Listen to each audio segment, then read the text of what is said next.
దావీదు రాసిన కీర్తనలు 106వ అధ్యాయం మొదటి నుంచి చివరి వరకు ప్రత్యేకంగా చదువుకుంటాం. యెహోవా దయాళుడు, ఆయన కృతజ్ఞతాస్తుతులు చెల్లించుడి, ఆయన కృప నిత్యముండును.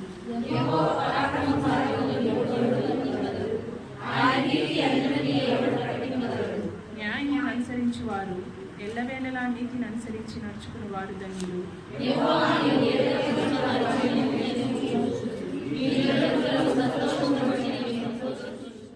స్తోత్రం తండ్రి, రాజా రక్షక తండ్రి, నన్ను ఈ రోజు తండ్రి దినాన్న రాజా సమయాన్ని మాకు దయచేసిన మా గొప్ప దేవా స్తుతులు స్తోత్రాలు తండ్రి. నాయన మీరు చేసిన ప్రతి ఒక్క మేలుని బట్టి నాయన మీకు స్తుతులు స్తోత్రాలు తండ్రి. రాజా ఆయన మమ్మల్ని సజీవుల్లోకి నుంచి నాయన రాజా చక్కటి ఆరోగ్యం ఇచ్చి నాయన రాజా స్తోత్రం తండ్రి. నాయన మీ సన్నిధికి వచ్చేటప్పుడు నాయన రాజా మమ్మల్ని గుర్తించడం కనపరచడం సజీవుల లెక్క నేను ఉంచి దాన్ని బట్టి మీకు స్తుతులు స్తోత్రాలు తండ్రి. నాయన దేవునికి మహిమ కలుగుగాక.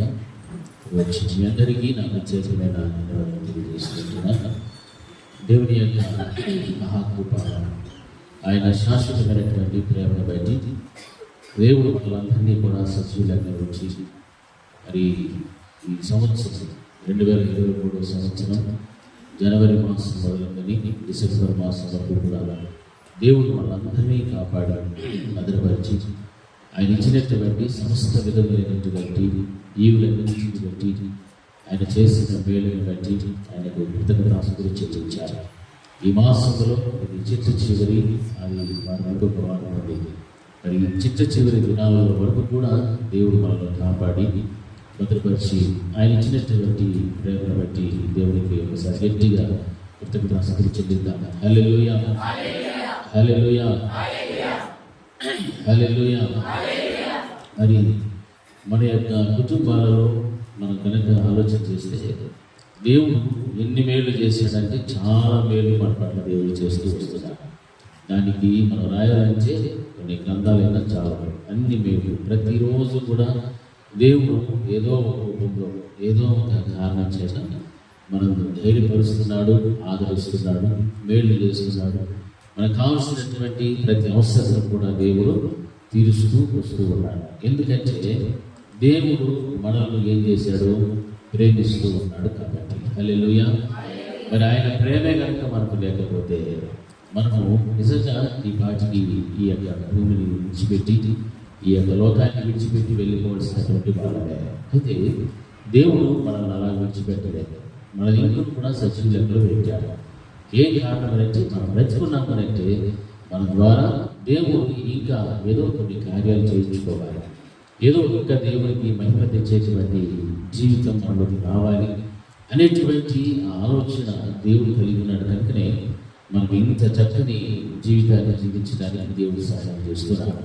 మరి యొక్క డిసెంబర్ మాసంలో మనం వచ్చినప్పుడు మనకు జ్ఞాపకం వచ్చేటువంటి ఏమిటంటే యేసుక్రీస్తు ప్రభు వారి యొక్క జననాన్ని గురించి మనము ఎన్నో పర్యాయాలు మనం వాక్యాన్ని వింటూ ఉన్నాం, వాక్యంతో బోధిస్తూ ఉన్నాం.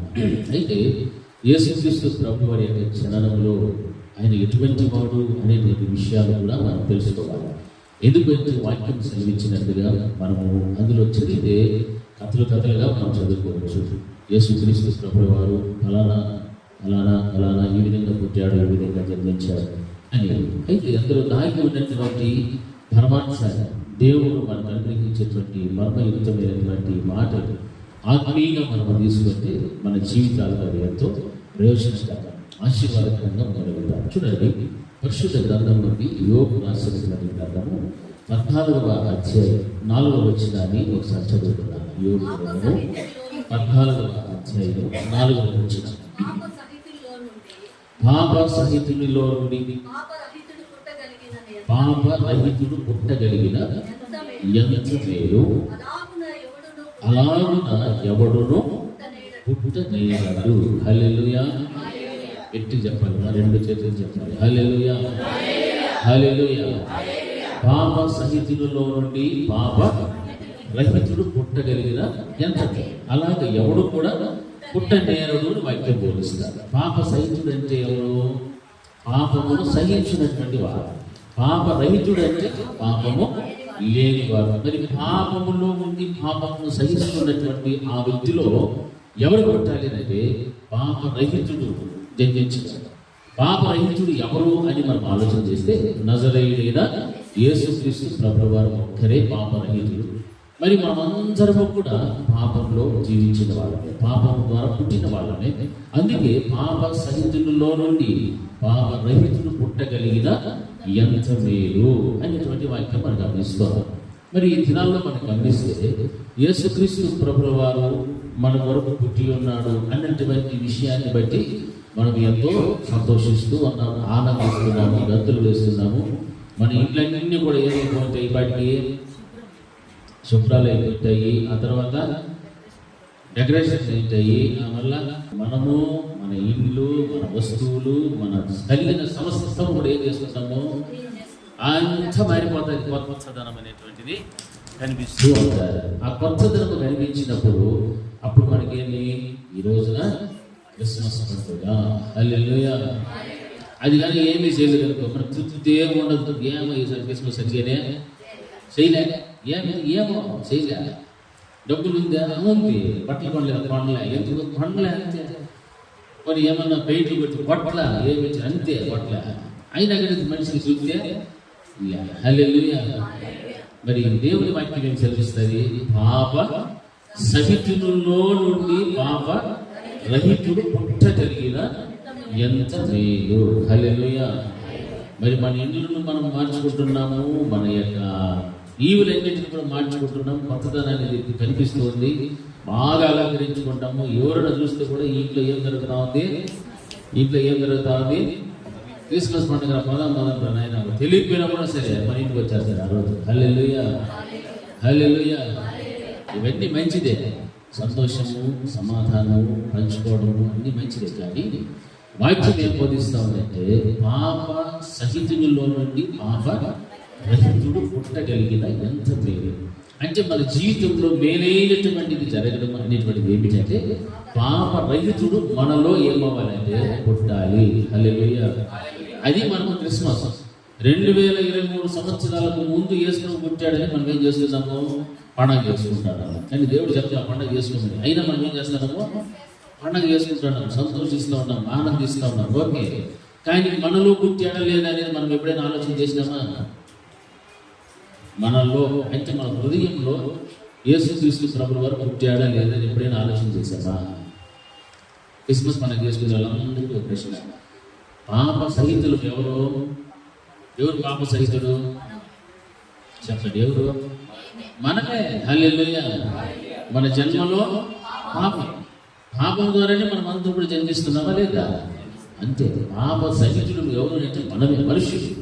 మానవుడు పాప సహితుడు, దేవుడు పాప రహితుడు. హల్లెలూయా. ఎందుకంటే ఆయన జన్మలో ఎటువంటి వాడంటే పరిశుద్ధుడు. హల్లెలూయా. అందుకే ఆ పరిశుద్ధుడైనటువంటి యేసుక్రీస్తు ప్రభువు వారిని గురించి వాక్యం ఏం బోధిస్తుందంటే, పాప సహితుల్లో నుండి పాప రహితుడు పుట్టగలిగిన ఎంత మేలు. హల్లెలూయా. ఇది నిజముగా మనం గమనించవలసినటువంటి విషయం.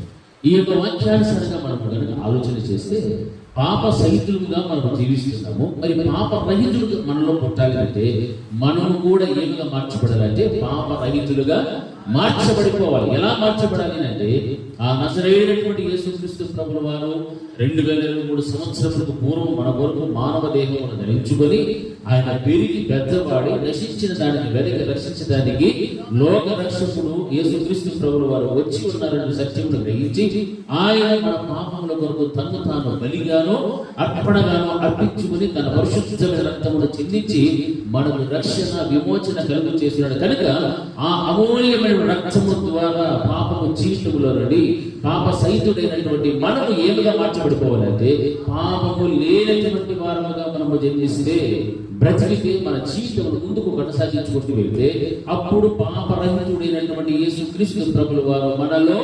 పుట్టగలుగుతారు. హల్లెలూయా, హల్లెలూయా. అప్పుడు మనకు నిజమైనటువంటి క్రిస్మస్ పండుగ. హల్లెలూయా. మరి ఆ పండుగ చేసుకుందామా, ఈ పండుగ చేసుకుందామా? ఈ పండుగ చేసుకుందామా. ఆ పండుగ అంటే మన బతుకు మారిన పండుగ. హల్లెలూయా. ఈ పండుగ అంటే రేపు చేసుకునే పండుగ, ఈ నెల అంతా చేసే పండుగలు.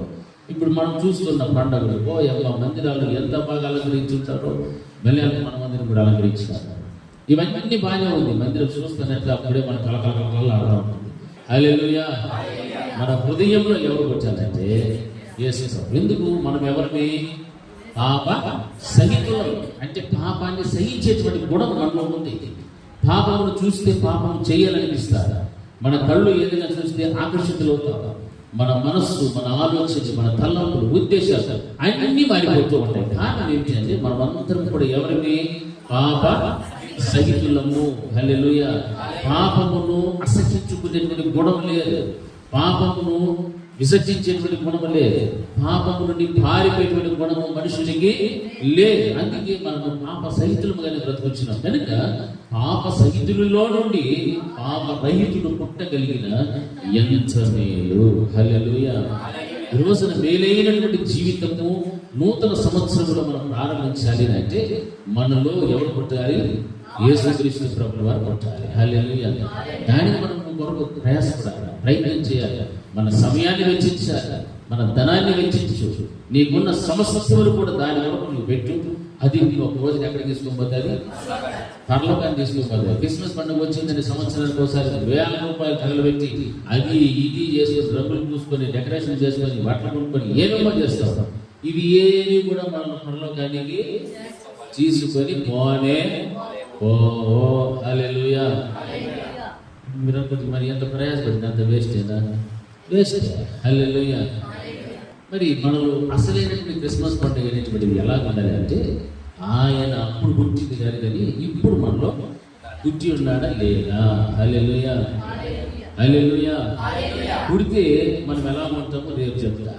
హల్లెలూయా. వాక్యం బోధిస్తుంది. పాప సహితులలో నుండి పాప రహితుడు పుట్టగలిగిన ఎంత మేలు.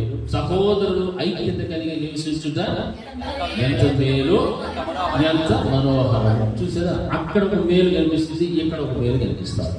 మరి యేసుక్రీస్తు ప్రభువు వారు మనలో కనుక పుడితే అది నిజముగానే మనకు ఎంతైనా మేలైనటువంటి కార్యము. అందుకే వాక్యంలో అదే 15వ అధ్యాయం 14వ వచనంలో గమనిస్తే శుద్ధుడు అగుటకు నరుడు ఏ పాటివాడు?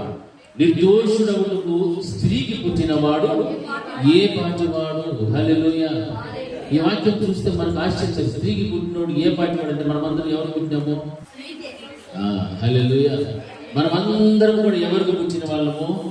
స్త్రీకి పుట్టిన వాడు. అంటే స్త్రీకి పుట్టినవాడు పరిశుద్ధుడవుటకు వాడు ఏ పాటివాడు? ఎందుకంటే వాడి పుట్టుకలోనే పిండముగా, తల్లి గర్భములో పిండముగా రూపింపబడిన మొదలుకొని వాడు ఎందులో పుడుతున్నాడు? పాపములో పుట్టి ఉన్నాడు. హల్లెలూయా. మరి పాపములో పుట్టాడు కాబట్టి అటువంటి మనుషుడు నరుడు శుద్ధుడవుటకు వాడు ఏ పాటివాడు? ఎందుకు సమమైనటువంటి వాడు కాదు దేవునితో పోలిస్తే. ఎందుకంటే ఆయన పాపము లేనటువంటి వాడు, ఏ మచ్చ డాము ఏవి కూడా లేనటువంటి వాడు ఎవరైనా ఉన్నారు ఈ లోకంలో అంటే నజరేయుడైన యేసుక్రీస్తు ప్రభువు వారు ఒక్కరే. హల్లెలూయా. కాబట్టి ఆయనతో సమానముగా కానీ ఆయనను పోల్చి మనకు చూస్తే ఎవరు కూడా ఆయనతో సమానంగా ఉన్నటువంటి వాళ్ళు లేరు. కాబట్టి శుద్ధుడొకటానికి నరుడు ఏ పాటి వాడు? నిర్దోషుడొకటకు స్త్రీకి పుట్టినవాడు ఏ పాటి వాడు? కానీ మన దేవుడు ఎట్లా పుట్టాడంటే స్త్రీ యందు పుట్టినటువంటి దేవుడు. స్త్రీ యందు పుట్టాడు కాబట్టి మనము స్త్రీకి పుట్టిన వాళ్ళము, ఆయన స్త్రీ యందు పుట్టినటువంటి వారు. పరిశుద్ధ గ్రంథమైన లేఖనాలు ఆ రీతిగా మనకు బోధిస్తూ ఉన్నాయి. యోబు గ్రంథంలో 25వ అధ్యాయం 4వ వచనంలో మనం గమనిస్తే నరుడు వచ్చి మరలా ఏమంటున్నాడంటే, నరుడు దేవుని దృష్టికి నీతిమంతుడు ఎట్లు కాగలడు? స్త్రీకి పుట్టినవాడు ఆయన దృష్టికి ఎట్లో శుద్ధుడు కాగలడు. హల్లెలూయా. హల్లెలూయా. అన్ని క్వశ్చన్ మార్కులే. ఏ పాటి వాడు ఎట్ట శుద్ధుడు అవుతాడు? ఏది దానికి కారణం? మరి ఆ మనుషుని దేవుడు ఏం చేయాలని ఇష్టపడుతున్నాడు? పరలోక రాజ్యం ఇవ్వాలి. పాపినైనటువంటి మనుషులందరినీ కూడా దేవుడు ఏం చేయాలి తెలుసా?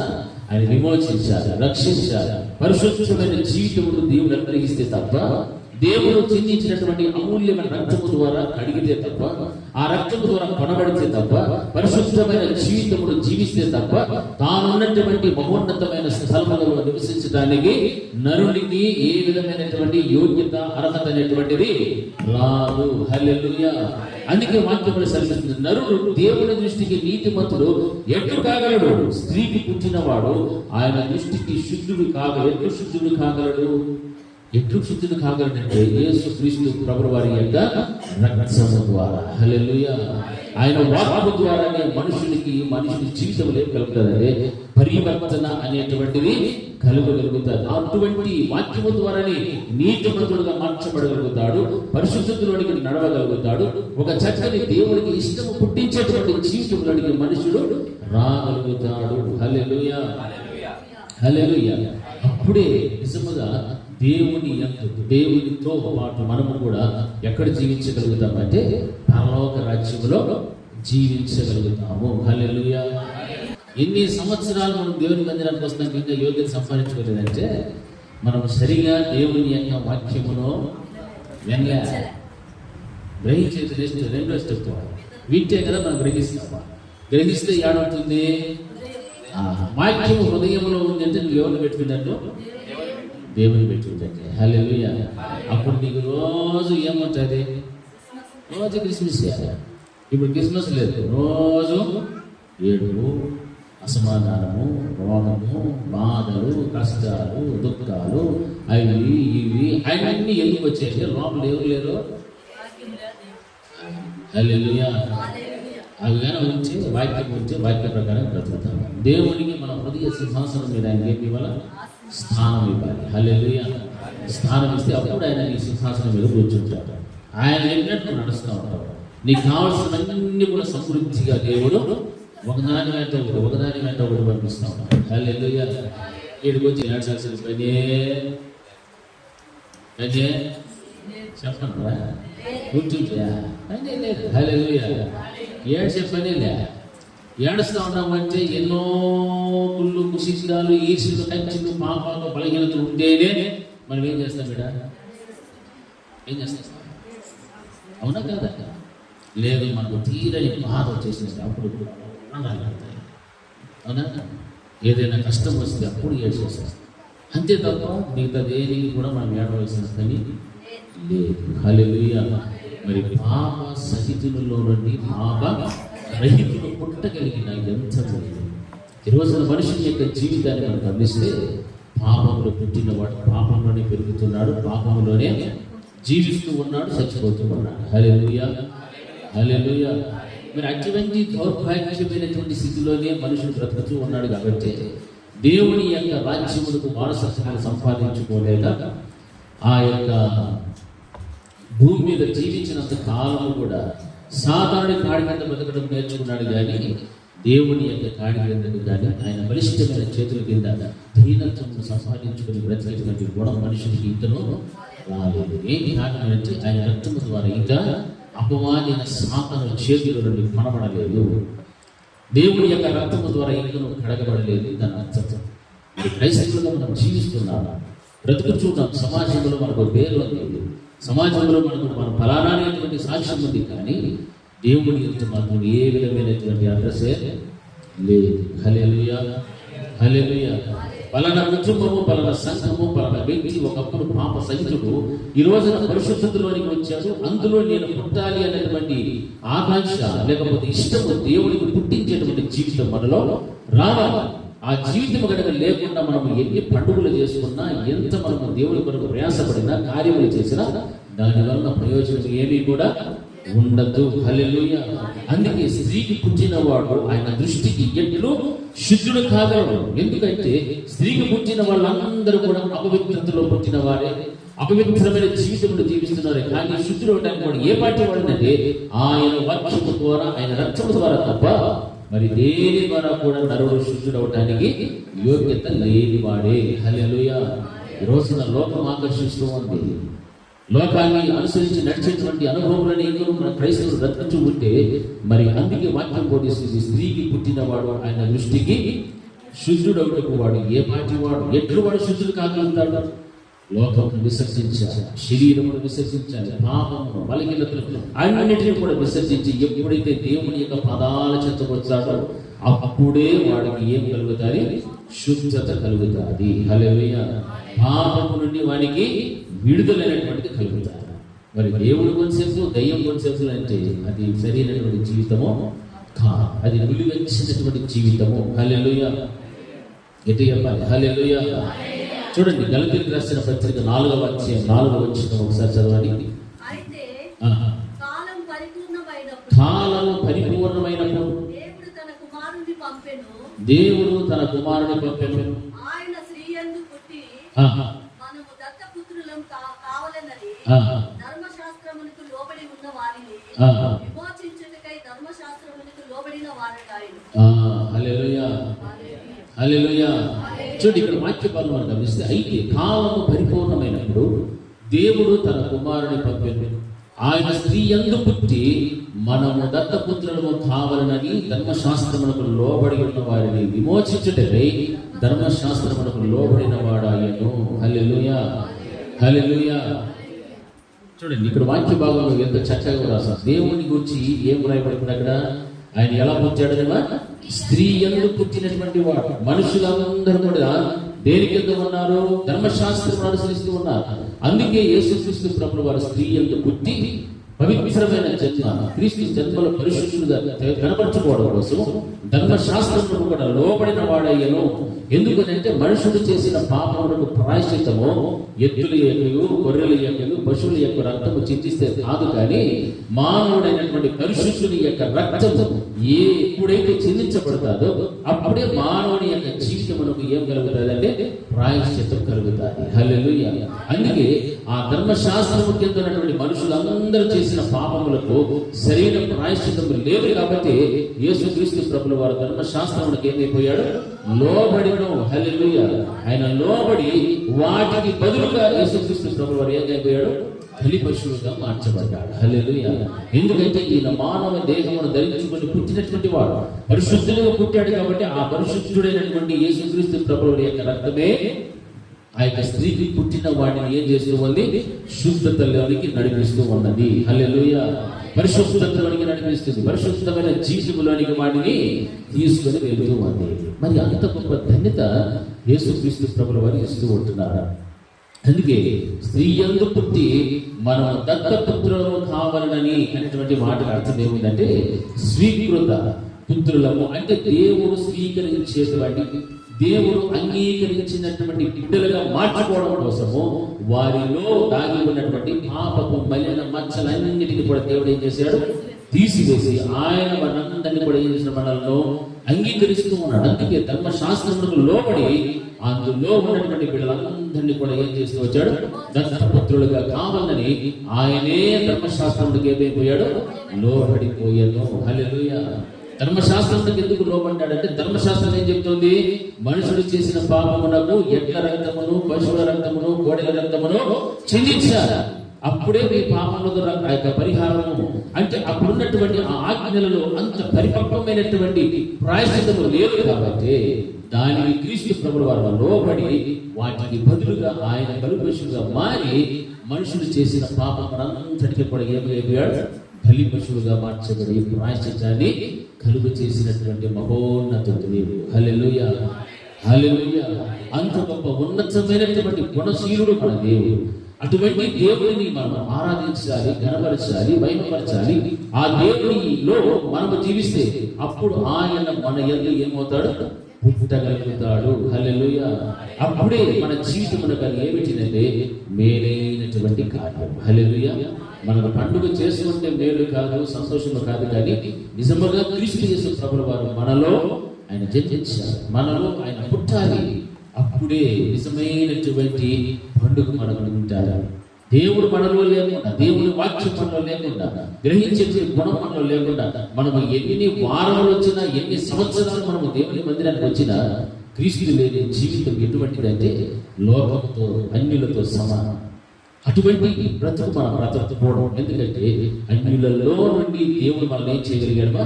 ప్రత్యేకపరిచినటువంటి దేవుడు. హల్లెలూయా, హల్లెలూయా. మరి ప్రత్యేకించబడిన వాళ్ళమా కాదా మనము? ఎంతమంది ప్రత్యేకించబడాము? అన్యులలో నుండి మనం ఎంతమంది ప్రత్యేకించబడ్డాము? ఒకవేళ అన్యుల్లో ప్రత్యేకించబడినామని మన ఊహల్లో ఉండొచ్చు, కానీ ఆ అన్యాచారాలు కనుక ఏదైనా మనం చేస్తూ ఉంటే వారికి మనకు భేదము ఏమి ఉండదు, ఏమి భేదం ఉండదు. ఎందుకంటే వాళ్ళు ఏం చేస్తారు, మనం అదే చేస్తాం. వారు ఏం మాట్లాడితే మనం అదే మాట్లాడతాం. వారు ఏది వెళ్తే మనం అట్టే వెళ్తాం. దానివల్ల ఏమైనా మన ప్రయోజనం ఉంటుందా? ఉండదు. అప్పుడు మనం అన్నిలలో నుండి ప్రత్యేకించబడిన వాళ్ళమా? హల్లెలూయా. అందులో నుండి ప్రత్యేకించబడితే మన జీవితానికి ఒక ప్రత్యేకత కనబడాలి. హల్లెలూయా. మాటలో పరిశుద్ధత, చూపులో పరిశుద్ధత, క్రియలలో పరిశుద్ధత, అన్నిటిలో కూడా పరిశుద్ధత. అందుకే నరుడు శుద్ధుడవడానికి వాడు ఏమాటి వాడు? జస్ట్ మనిషి. హల్లెలూయా. ఎవడో డస్ట్. మనుషుడు అంతా కూడా డస్టే. ఎందుకు అంటే వాడు శుద్ధుడు అవ్వడం. శుద్ధుడు అవ్వడానికి వాడు ఏ పాటి వాడిని పరిశుద్ధ గ్రంథం హెచ్చరిస్తున్నాడు. అయితే ఎవరైతే దేవుని యందు భయము కలిగి భక్తి కలిగి జీవిస్తారో, క్రీస్తు యేసు ప్రభువారి యొక్క రక్తము ద్వారా కడుగబడినటువంటి జీవితాన్ని వారు ముందుకు కొనసాగించుకుంటూ వెళ్తారు. అటువంటి వారు మాత్రమే దేవునికి ఏమిగా మార్చబడతారంటే దత్తపుత్రులుగా మార్చబడగలుగుతారు. హల్లెలూయా. ఎందుకంటే ఆయన అంగీకరించేటువంటి బిడ్డలలోనికి వారందరూ కూడా చేర్చబడతారు. మనం ఆదివారం మందిరానికి వస్తాము, సోమవారం లోకంతో స్నేహం చేస్తాము, లోకస్తులతో స్నేహం చేస్తాం, లోక సాంగత్యాలకు సమయాన్ని ఇస్తాం, ఎన్నో మనం చేస్తున్నాం. కానీ దేవుడితో సమయం గడపడం అంటే చాలా కష్టం, చాలా ఇబ్బంది, ఎన్నో పనులు, ఎన్నో రోగాలు, ఎన్నో ఆటంకాలు, ఎన్నో అడ్డంకులు, ఏమేమో కనిపిస్తుంది, ఏమేమో చెప్తూ ఉంటాం. కానీ అందుకే వాక్యం జరిగిస్తారు, నరుడు శుద్ధుడు ఒకటి వాడు ఏ పాటి ఎందుకు పనికిరానిటువంటి వాడే మనుషుడు. అటువంటి పనికిరానిటువంటి వాడిని కోసమే పరలోకం నుండి దేవుడు ఏం చేసినాడు? ఆయన దిగి వచ్చిన రారాజు. హల్లెలూయా. హల్లెలూయా. రారాజుగా దిగి వచ్చినటువంటి యేసుక్రీస్తు ప్రభువు వారు మహోన్నతమైన స్థలాన్ని విడిచిపెట్టాడు. ఆయన పరిశుద్ధతను విడిచిపెట్టాడు. ఆయన్ని విడిచిపెట్టి నిజంగా ఆయన మానవ దేహమును ధరించుకునేటువంటి స్థితిని చూస్తే ఎంత దయనీయమైనటువంటి స్థితి, ఎంత తగ్గింపు స్వభావం నుంచి మన కొరకు వధింపబడిన గొర్రె పిల్ల వలె ఆయన వచ్చినటువంటి వాడు. హల్లెలూయా. ఎందుకంటే శుద్ధులు ఉండడానికి మనం ఏమి చేసినా మనలో ఉన్న పాపములు బలహీనతలను బట్టి శుద్ధతలోనికి రాలేదు. కాబట్టి ఆయనే మన కొరకు ఏమి మార్చబడిపోయాడు? బలి పశువుగా మార్చబడ్డాడు. హల్లెలూయా. చూడండి, హెబ్రీయులకు రాసిన పత్రిక 10వ అధ్యాయం 5వ వచనం చదువుకుంటూ వస్తే అక్కడ కొన్ని విషయాలు మనకు కనిపిస్తున్నాయి. చదువుదాం. హెబ్రీయులకు రాసిన పత్రిక 10వ అధ్యాయం 5వ వచనం. ఆయన ఈ లోకమందు ప్రవేశించినప్పుడు చెప్పుచున్నాడు, బలియు అర్పణయు నీవు కోరలేదు గాని నాకు ఒక శరీరమును అమర్చితివి, పాప పరిహారార్థ బలులను నీకు ఇష్టమైనవి కావు.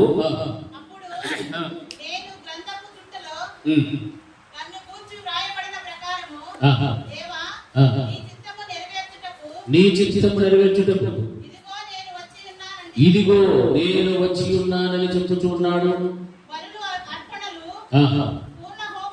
పూర్ణ హోమములు, పాప పరిహారార్థ బలులను కోరలేదనియు అవి నీకు ఇష్టమైనవి కావనియు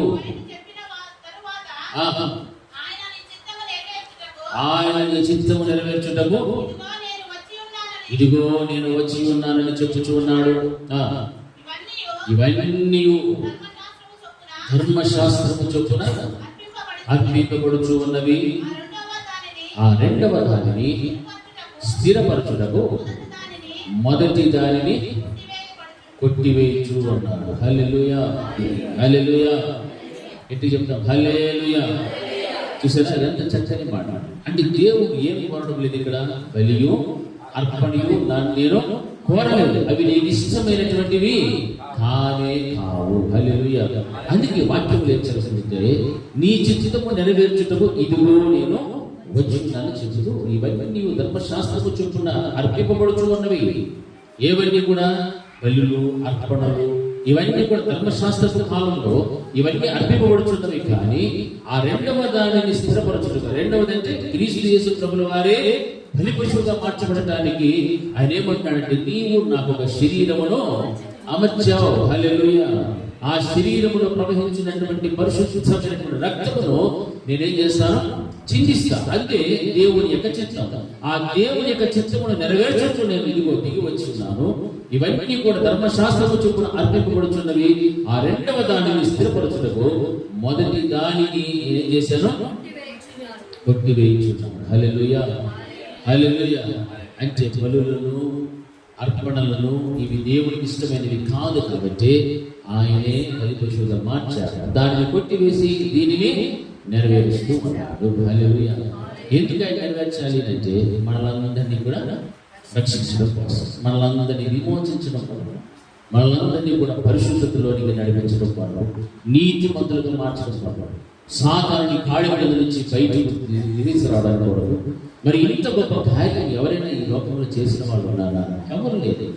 మనం నమ్మినటువంటి విశ్వసించిన నజరేయుడైన యేసుక్రీస్తు ప్రభువు వారు ఒక్కరు తప్ప ఆయన అందరికంటే ముందుగా నిలబడి నేనున్నా, నా బిడ్డలందరినీ కూడా నేను రక్షించుకుంటాను, నాకు బలులు అర్పణలు నేను కోరను, నాకు ఇష్టమైనవి కాదు, వాటి వలన మీకు ప్రాయశ్చిత్తము కలుగదు. ఎందుకంటే వాటిని కొట్టి వేస్తున్నారు. మీరు ధర్మశాస్త్రం అనుసరించి నడుస్తున్నారు. అందుకే నేనే ధర్మశాస్త్రానికి లోబడిపోయి వాటిని అంతటి కొట్టి వేసి వాటిని బదులుగా నేను నా ప్రాణాన్ని మీ కొరకు పెట్టుతూ ఉన్నాను. హల్లెలూయా. చూడు ఎంత గొప్ప ధన్యత. అందుకే పాప సహితులలో నుండి పాప రహితుడు పుట్టగలిగిన ఎంత సమయుడు. హల్లెలూయా.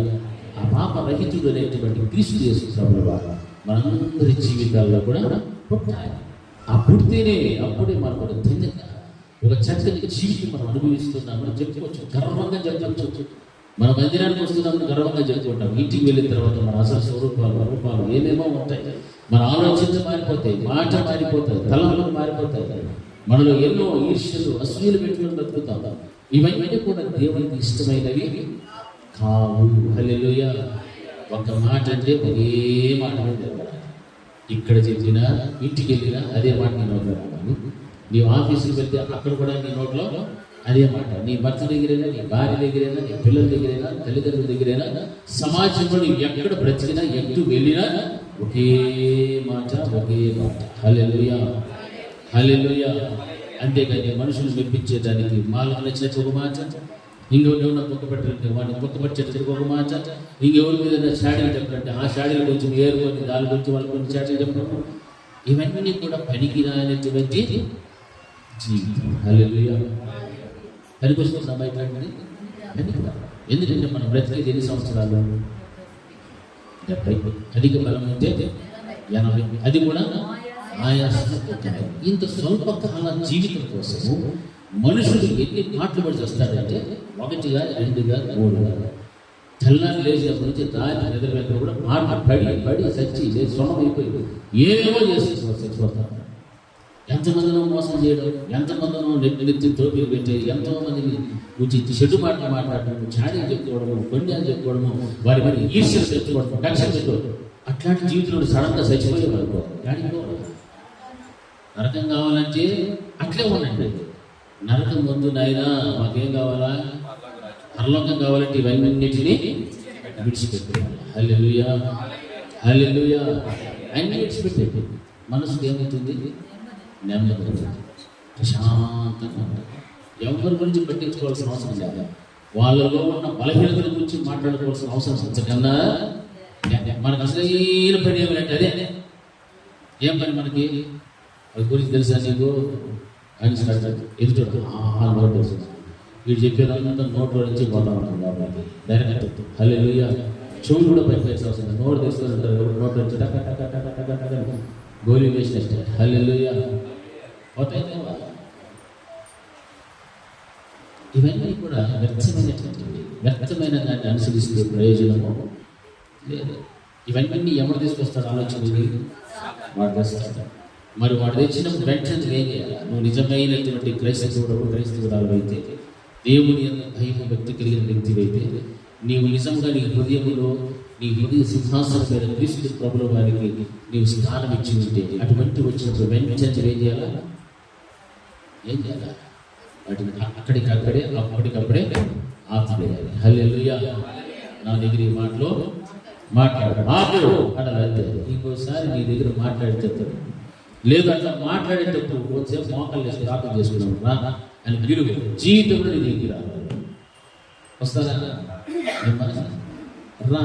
అప్పుడు ఏమైనా వేరే గురించి మాట్లాడే ఛాన్స్ ఉంది. మనం అవకాశం ఇస్తేనే ఒకదాని కలవాలి, ఒకదాని ఈ ఫ్యామిలీ అయిపోతే next family, next next next next అన్ని ఫ్యామిలీ గురించి వీళ్ళు ఏం చేస్తారు లేదా? ఈ 4 గ్రూపులు ఏం చేస్తారు? మాట్లాడుతూనే ఉంటాడు. మొగుడు వస్తాడు, ఆయన కూడా అన్నం పెట్టేది. వాడు శ్రీజిత్తు ఒకటి మళ్ళీ వస్తాడు. అవునా?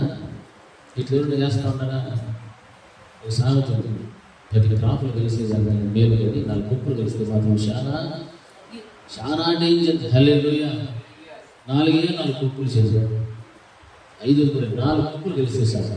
ప్రస్తుత దినాలలో 2 కుప్పలు కలిస్తే కూడా సార్ ఎంత బెట్టల్లో పెట్టేస్తారు. హల్లెలూయా. ఎంత బెట్టల్లో అంత వండుతాం. ఏమంటే 2 కుప్పలు, నేను ఒకే కుప్పు కూడా మేనేజ్ చేస్తాను. ఒకే కుప్పు మొత్తం సుడిపోతుంది. హల్లెలూయా. ఆడాడాడా వేసింది అంటే చేస్తుంది. అంతా వెలుగే. ఆ వెలుగులో నుంచి శకలు వస్తూ ఉంటాయి. ఏమైనా ఈ శక అని చూస్తే ఈ కుప్పు పోయి ఏం చేసి ఉంటుంది? మొత్తం బిడ్డ వచ్చేది. క్రాఫ్లు మాత్రం ఏందో వాళ్ళ క్రాఫ్లు పోయింది. వాళ్ళు పని చేసుకునేది ఏందో కష్టంగా. హల్లెలూయా.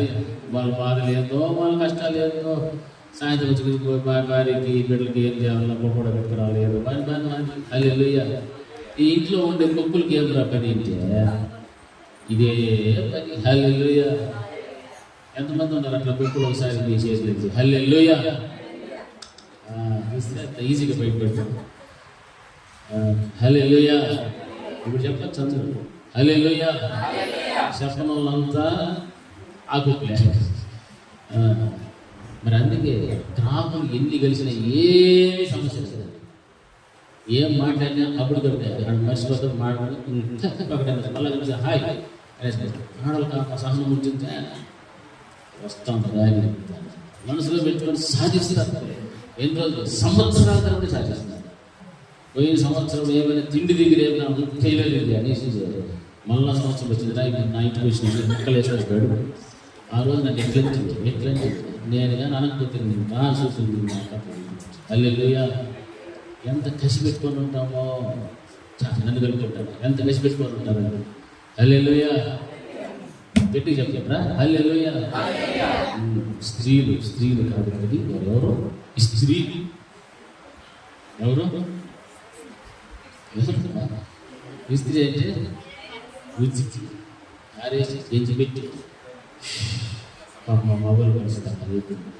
హల్లెలూయా. ఏమంటే హల్లెలూయా. హల్లెలూయా. మరి పాప సైకిల్లోని పాప రైతుల పుట్టినండి ఇవన్నీ ఏమైపోవాలా? మొదట ఎవరేసి పెట్టాలా? అది అబ్బా ఎంత మంచి ఆన్సర్ వచ్చింది ఈరోజు నాకు. హల్లెలూయా. ఎవరేసి పెట్టాలా?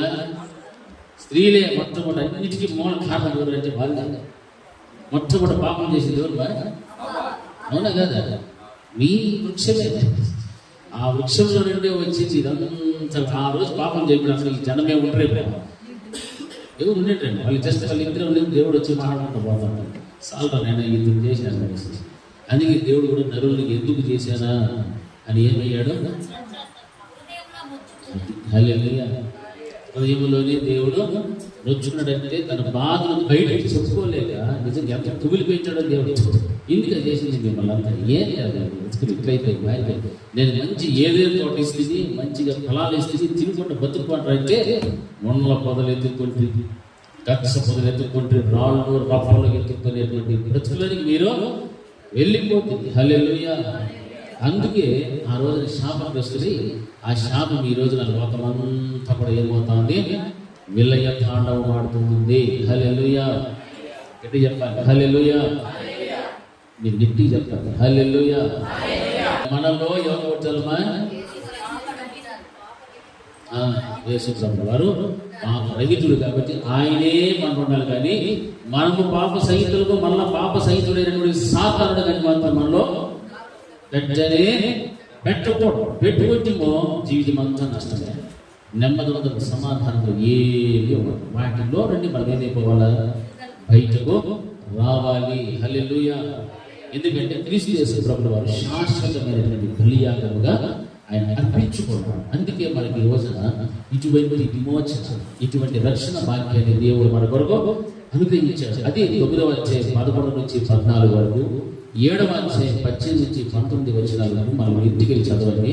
అక్కడ కూడా ఆయన ఏం రాయబడుతుందంటే, కాబట్టి ఆయన ఈ లోకంలో ప్రవేశించినప్పుడు ఇందాక చదువుకున్నాం కదా, బలిని అర్పణని కోరలేదు కానీ ఇటువంటి వాటికి బదులుగా నేనే, నువ్వు నాకు శరీరాన్ని అర్పించావు, నాకు ధరింపజేసావు, అమర్చావు. కాబట్టి ఆ శరీరం ద్వారానే మనుషుని యొక్క పాపమునకంతటికీ కూడా నేను ఏం చేశాను, ప్రాయశ్చిత్తం కలుగు చేయడానికి బలిగా అర్పణగా అర్పించుకున్నాను. లూకా సువార్త 1వ అధ్యాయం 35వ వచనంలో మనం గమనిస్తే అక్కడ వాటిని అనిపిస్తుంది.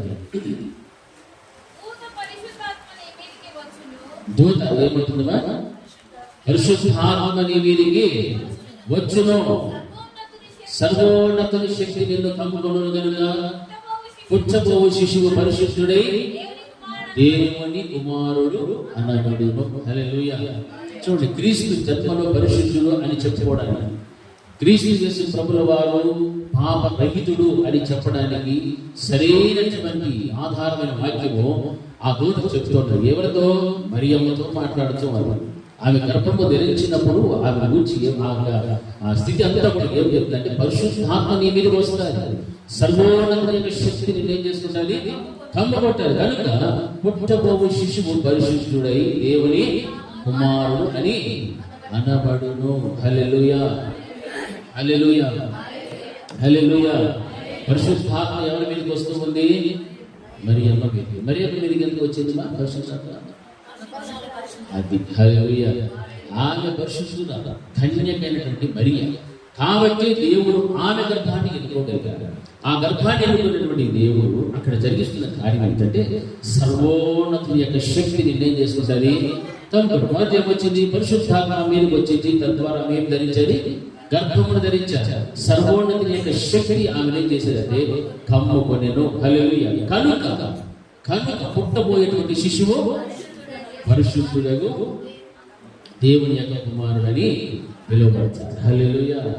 అంటే కన్యక అంటే ఏ పాపము ఎరుగని, ఏ పురుషుని ఎరుగినటువంటి స్త్రీ కాబట్టి ఆమెను గురించి మాట్లాడుతున్న మాట దయాప్రాప్తురాల కన్యకైన మరియా అనేటువంటి మంచి మాట్లాడుతున్నారు, సంబోధిస్తున్నారు. అందుకే ఈ రోజున సంఘము స్త్రీకి సాదృశ్యంగా ఉంటుంది. మరి స్త్రీకి సాదృశ్యమైన ఈ సంఘము కూడా ఎలా ఉండాలంటే పవిత్రముగా కన్యక వల్లే మనం తయారు కావాలి. ఆ కన్యక వల్లే ఉంటేనే అప్పుడు పరిశుద్ధాత్మ దేవుడు మన మధ్యకు రాగలుగుతాడు. ఆ పరిశుద్ధాత్మ ద్వారా గర్భము ధరించినటువంటి మరియ ఏ విధంగా అయితే పుట్టబడిన శిశువు పరిశుద్ధులుగా పుట్టగలిగాడో, అప్పుడు సంఘములో ఉన్నటువంటి ప్రతి వారి యొక్క హృదయ అంతరంగంలో ఎవరు పుడతారో? యేసుక్రీస్తు ప్రభువు. అంటే పరిశుద్ధుడైనటువంటి దేవుడు మనలో నుండి పుట్టగలుగుతాడు. హల్లెలూయా. ఆయన మాటలు, ఆయన క్రియలు, ఆయన వాక్కు, ఆయన తలంపులు అన్ని కూడా మనలో నుండి బయటకు వస్తూ ఉంటాయి. హల్లెలూయా. ఎప్పుడు నీవు కన్యక అన్నటువంటి స్థితిలోనికి నీవు వచ్చినప్పుడు మాత్రమే దేవుని యందు నీవు సహవాసంలో నీవు కలిసిన తర్వాత మరొక దాన్ని నీతో సహవాసం చేయకు ఉండవు. అలా ఉంటే ఏమని అర్థం? దానికి మనకు బాగా అర్థమవుతుంది. మనకు ఒక సహవాసం ఉంది. ఈ సహవాసం కాకుండా వేరే వారితో సహవాసం చేస్తే మనము దేవుని దృష్టిలో ఎటువంటి వాళ్ళము? ఎటువంటి చెప్పండి, అర్థమైందని చెప్పింది. సర్వోన్నతుని యొక్క శక్తి మనల్ని కమ్ముకోవాలన్నా, పరిశుద్ధాత్మ దేవుడు మన మీదకి దిగి రావాలన్నా, మనలో నుండి పరిశుద్ధుడైనటువంటి దేవుని కుమారుడు పుట్టాలి అంటే మనం ఏ విధమైన జీవితం జీవించాలన్నా, కన్యకైనటువంటి జీవితం, కన్యకలు అంటే పవిత్రమైన జీవితం జీవించాలి. హల్లెలూయా. ఆ పవిత్రతలోనికి ఒకసారి అడుగు పెట్టి మరలా వెనకకపోతే మనం ఎవరిగా మార్చబడిపోతాము? అపవిత్రులుగా, అపరిశుద్ధులుగా మార్చబడిపోతాం. దేవుని దృష్టికి అంగీకారం కానటువంటి వారుగా, దత్తపుత్రులుగా అయ్యేటువంటి ఛాన్స్ లేదు. అటువంటి మరలా పనికిరాని స్థితిలోకి వెళ్ళిపోతే అప్పుడు మనం ఏమైపోతామంటే ఆయన దృష్టికి పాపం. అప్పుడు దేవుడు యొక్క ఆత్మ మన మీదికి సర్వోన్నత యొక్క శక్తి మనలను కమ్ముకో. యేసుక్రీస్తు ప్రభువు వారు మనలో కొట్టనే నెల కాదు, సంవత్సరం కాదు, శతాబ్దాలు అయితే అందరినీ రావచ్చు పోవచ్చు అంతే, కానీ జరగాల్సిన కార్యాలు మాత్రము జరగవు. హల్లెలూయా. దైవ కార్యాలు ఏ ఒక్కరిలో కూడా ఉండవు. అందుకే పాప సహితులలోని పాప రహితుడు పుట్టగలిగిన ఎంతసేది. కొలస్సీయులకు రాసిన పత్రిక 1వ అధ్యాయం 17-18 వచనాలు చదివితే అక్కడ కూడా ఏం రాయబడిందంటే, ఆయన అన్నిటికంటే ముందుగా ఉన్నవాడు, ఆయనే సమస్తమునకు ఆధారభూతుడు, సంఘము అను శరీరమునకు ఆయనే శిరస్సు, ఆయనకు అన్నిటిలో ప్రాముఖ్యము. హల్లెలూయా, హల్లెలూయా. గట్టిగా హల్లెలూయా, హల్లెలూయా. ఆయన అన్నిటికంటే ముందుగా ఉన్నటువంటి దేవుడు. అంతేకాదు ఆయన సమస్తమునకు ఆధారభూతుడు. సంఘము అను శరీరమునకు క్రీస్తు ఏమై ఉన్నాడు? శిరస్సు ఉన్నాడు. కాబట్టి ఆయనకు అన్నింటిలో కూడా మనం ఏమి ఇవ్వాలా? ప్రాముఖ్యం ఇవ్వాలి. హల్లెలూయా, హల్లెలూయా. అన్నింటిలో కూడా ఎవరికి ప్రాముఖ్యత ఇవ్వాలిగా? దేవునికి ఇవ్వాలి. మరి దేవునికి ప్రాముఖ్యత ఇస్తున్నామా? ఎంతమంది ఇస్తూ ఉంటారు దేవునికి ప్రాముఖ్యత? 2, 3, 4, 5, 6, 60-70 మంది ఉన్నారు ఇంచుమించు ఈరోజు. దాంట్లో 10% చేసేస్తారు. మిగతా 90% దేవుడికి ప్రాముఖ్యత ఇవ్వలేని స్థితిలో కూడా. హల్లెలూయా. మరి ఎవరికి ప్రాముఖ్యత ఇస్తున్నాము?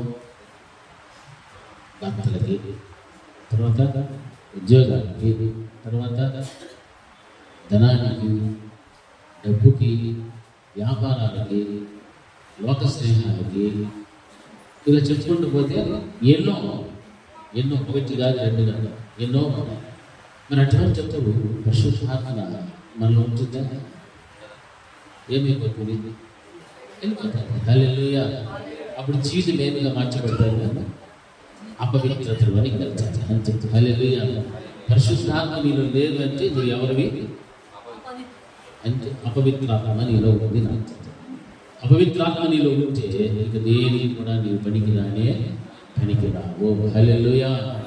గట్టి చెప్పాలి. హల్లెలూయా, హల్లెలూయా.